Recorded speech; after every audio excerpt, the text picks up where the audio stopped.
Into the margins, the library folded itself away with the neat, practiced motion of a housekeeper tucking in a guest who had fallen asleep in the armchair. One moment, Clara was standing between two atlas stacks, the spines a leaning colonnade of coastlines and names she could not pronounce without trying twice. And the next, the room sighed and turned into a meadow, so politely insistive it might have apologized for the intrusion. Dust-sweet air gave way to a lemon-thin tang of cut grass. The warm ribbon of sunlight from the reading window pooled across her forearms like a courteous cat, and the bookmark in her pocket, a faint, remembered heat, lay against skin as if it agreed with the weather. She blinked and found daisies tilting their heads as though they had been waiting for a cue. The change was blunt and utterly proper. The library had folded, and a field, absurdly, insistently green, had unfolded in its place. Sound arrived as a stranger might, not rude, but immediately intimate. There was a thin chime at the edge of hearing, the sort of bell that suggested thought had decided to be audible for the afternoon. The daisies smelled of honey and pages, two scents that somehow married and argued without rudeness.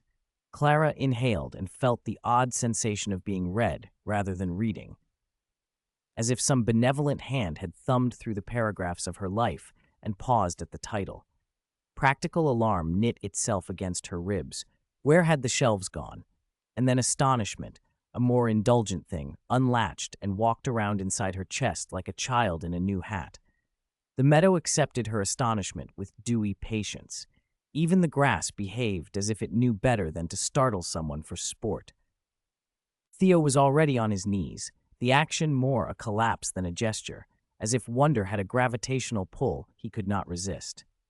His sketchbook lay open and hungry, his pencil stabbed and slid with the fierce, tidy insistence of a person determined to make a living thing obey a line. He hummed under his breath, an anxious private tune that steadied him, and every mark he made seemed to be read aloud by the meadow, then rearranged mid-sentence. "They like heavy shading," he muttered, not looking up. His voice was an attempt at instruction, the sort one offers a difficult recipe or an untidy sibling. A daisy, braver than it had any right to be, folded its tiny petals into something resembling a smirk and chimed, surprisingly fluent, "You never get it right." The phrase landed on Theo the way a gentle pin might land on a map. He paused, his pencil quivering with that fragile triumph of an artist who has found a line that might belong to him. Clara crouched and laid a hand on his elbow, because sometimes hands are the smallest, most private armor. "Do the petal like you always do," she said quietly, as one might instruct a nervous robin. "Remember how you shade the light." He made a sound that was half laugh, half surrender. The strokes steadied at once, as if her words had tightened a string around his wrist. The daisies altered their tune, from capricious critique to something softer, like background hums accompanying a soloist finding their pitch. Clara noticed then that the meadow listened. It did not merely provide scenery, it took the small, secret complaints lodged like thorns inside a person and turned them outward into the very character of the place. Theo's doubt became accusing petals. Sam's dread made the earth at the margins suspiciously sulky. If the book, wherever it had gone, read them, it did so without a hint of subtlety. It was earnest and literal in a way that made the small, private things larger and, occasionally, nastier. The thought settled in her with a clarity that felt like the beginning of a new rule. Private worries, if left alone, could grow teeth when translated into the book's tongue. Shadows moved along the meadow's rim in a way that suggested the page had not yet finished turning. The light dimmed as if someone had failed to polish a lamp well enough, and the grass turned briefly slack as a hand pressed a pillow's edge. Sam approached the dim with careful steps. He had the gait of someone who kept an inventory of possible disasters and practiced small evasions in case reality obliged. His boots sank into the shadowed fringe with a sound that was neither dramatic nor neat, a wet, disapproving gobble. The grass there clung like damp fabric. Sam's face, which usually measured everything in degrees of likelihood and usefulness, folded inward for a moment. He looked exactly like someone who had been braced for being swallowed and quietly half expected to be. "Sam," Mari called, voice clipped with that particular efficiency she applied to school projects and jam sandwiches. She moved with a speed made of calculation rather than panic, the sort of competence that could assemble a first aid kit while reciting departmental policies. "Hold my hand," she ordered, which was part map, part promise. His fingers slid into the space she offered, and for a breath his knuckles went white. She wrapped a bright, cheerfully patterned scarf, the kind determinedly cheerful, around his wrist and threaded her other hand into his. "You're not stuck," she said, and the tone did more than reassurance. It rearranged the situation. On three they heaved. The bog grumbled, clinging with wet protest, but the ground condescended and let them go. Sam lurched back, cough of dignity intact, and sat on his heels to steady his lungs with the air, as if the simple act of breathing were an achievement. They gathered in a loose circle on the meadow's plush center, where the grass felt like trousers after being ironed, deliberately comfortable. Theo's fingers bore the gray dust of graphite. Sam's trouser leg was still flecked with soil. Mari's scarf was almost laughably immaculate, and Clara felt the bookmark warm in her pocket, the way an ember keeps a hand from going numb. They made a small architecture of proximity, elbows and knees close enough to exchange little risks, and Mari, as if moving to minutes in a meeting, cleared her throat and said, "Right, we need to decide things. In order." She had the look of someone used to tinier emergencies, and so dealt now with this larger one by applying the same method, rules. "Are you all right, Theo?" she asked, voice calm as a teacher's at a classroom spill. He tried for a laugh, the sort that wished for lightness and settled just short. "Fine. Just opinionated Flora." The daisies obliged and swiveled as if to offer further commentary. The joke landed soft. "Mine turned into a bog," Sam said, rubbing the damp from his sleeve like it were an embarrassing mark. "It felt like the place read what I suspected and decided to prove it." There was a clarity in the admission that sobered them briefly, being almost taken, then saved, sharpened Sam in a way they had not seen before. "It made the worst version seem the easiest option," he finished, and the sentence hit the circle like a small, heavy coin. Clara felt the same thought thread through her own mind, a small theory germinating in the soil of her curiosity. If the book read them and wrote what it found, then silence was itself an insect that could be fed and grown. The idea made her tighten as if pulled by a new string.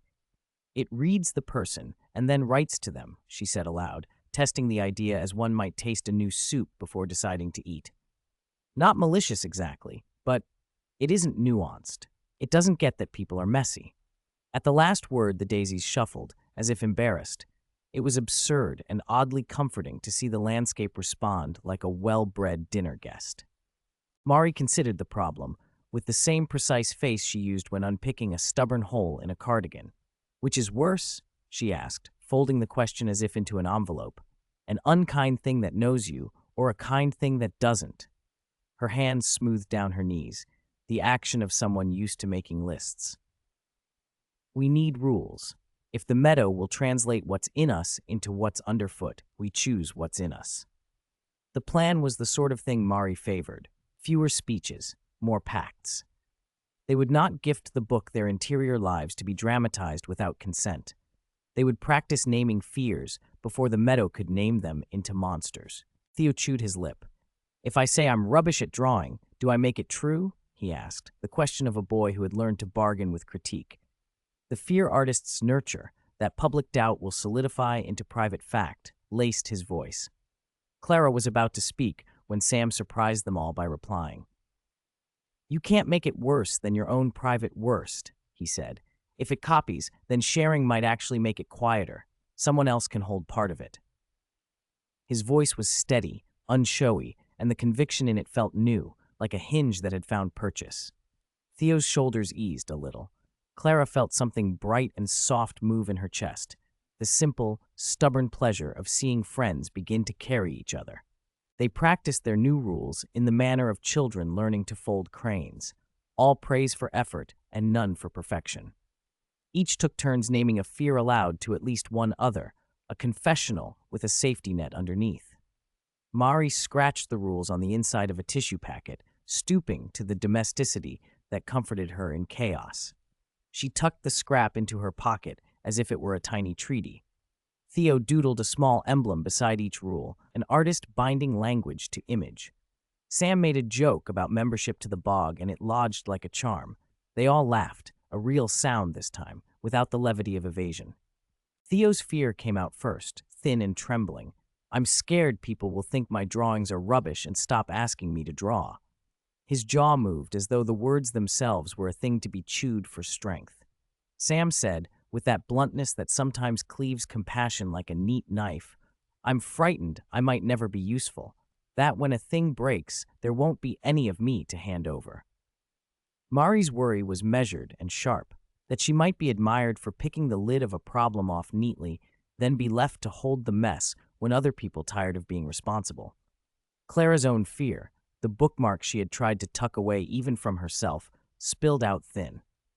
I'm afraid I'll be forgotten, even by people who know me best, she said. The meadow seemed to listen. The daisies paused as if taking notes, saying the fears did not file them away like solved problems. But the meadow dimmed its harsher jokes and the bog sulked a little, less eager for fresh victims. The air settled. The sunlight seemed to exhale. The ritual redistributed weight if it did not remove it.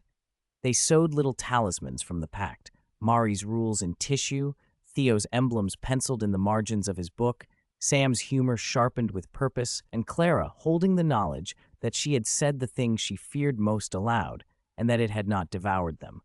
What had been private began to live in a public, sheltering pocket. It was an odd kind of safety, built of stitches and promises rather than locks. They rose then, a small company aligning itself towards the horizon as if deciding which path a story ought to take. The meadow obliged with a gentlemanly flourish. The edge of the world unrolled like the spine of a book being coaxed open. The far stretch of grass shimmered and half formed at its lip, letters feathered, not words yet, but hints of type, faint as a pencil drawing the outline of a hello. Clara put a hand into her pocket where the bookmark had been and felt only cool fabric. The warmth had been patient and moved on, as if its job had been to set things in motion. She did not feel bereft. Instead, a firm, small certainty had crept into her chest. They would go forward together, reading their fears aloud like fragile lamp oil, sharing burdens so the meadow could not make monsters of private things. The daisies bobbed in what could only be described as goodbye and good luck, and the path ahead, strewn with possible beginnings, waited politely for the next reader to turn the page.